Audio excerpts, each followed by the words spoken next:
కాంగ్రెస్ ను టచ్ చేస్తే మాడి మసైపోతారని బీఆర్ఎస్ ను సీఎం రేవంత్ రెడ్డి మరోసారి హెచ్చరించారు. హస్తం పార్టీ జోలికి వస్తే బట్టలోడదీసి రోడ్డు మీద ఉరికించి కొట్టిస్తామన్నారు.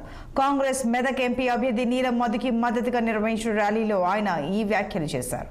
మాజీ ప్రధాని ఇందిరాగాంధీ మెదక్ పార్లమెంట్ కు చేసిన అభివృద్ధి తప్ప ఇక్కడ జరిగింది ఏంటని సీఎం ప్రశ్నించారు. ఈ ప్రాంతాల్లోని వేలాది పరిశ్రమలు కాంగ్రెస్ తెచ్చినవేనన్నారు. ఈ ప్రాంతానికి ఢిల్లీలో మోడీ, గల్లీలో కేడీ లాంటి కేసీఆర్ చేసిందేమీ లేదని తీవ్ర స్థాయిలో పడ్డారు. సిగ్గు లేకుండా బీఆర్ఎస్, బీజేపీ నాయకులు ఓట్లు అడుగుతున్నారని అన్నారు. బీజేపీ, బీఆర్ఎస్ పార్టీలు తోడు దొంగలన్నారు.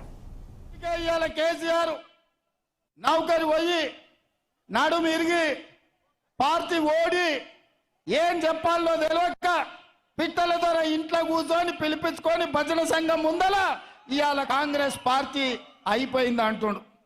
ఎట్లయిపోతుంది బిడ్డ? అదేమన్నా ఫుల్ పార్టీలా? పోయంగానే 12 పెగ్గులు పోగానే కాంగ్రెస్ ఖాళీ అవుతుంది, 20 మంది టచ్లు అంటుండ్రు. ఎట్లయితుంది? అదేమన్నా 2 లీటర్ల ఫుల్ బాటిల్ అనుకుంటున్నా? 20 పెగ్గులు వేస్తే ఖాళీ కానికే ఈడ కాపలా ఉన్నదేవాడు బిడ్డ, ఎవడో తెలుసా? ఈడ వస్తావా? రా బిడ్డ, టచ్ చేసి చూడు. హైటెన్షన్ వైరికిన కాకి తగులితే ఎట్లయితుందో కాంగ్రెస్ మీద చెయ్యి పెడితే మాడి మసైపోతావు బిడ్డ. నీ తాతలు ముత్తాతలు గుర్తు రావాలి. కాంగ్రెస్ టచ్ చేస్తే నువ్వు అనుకుంటున్నావేమో. నేను జైపాల్ రెడ్డి, జానారెడ్డిని కాదు బిడ్డ, మర్యాద ఉండనికే బట్టలు 10 రోడ్డు మీద ఉరికించి కొట్టిస్తా బిడ్డ మా కాంగ్రెస్ పార్టీ కార్యకర్తలతోటి.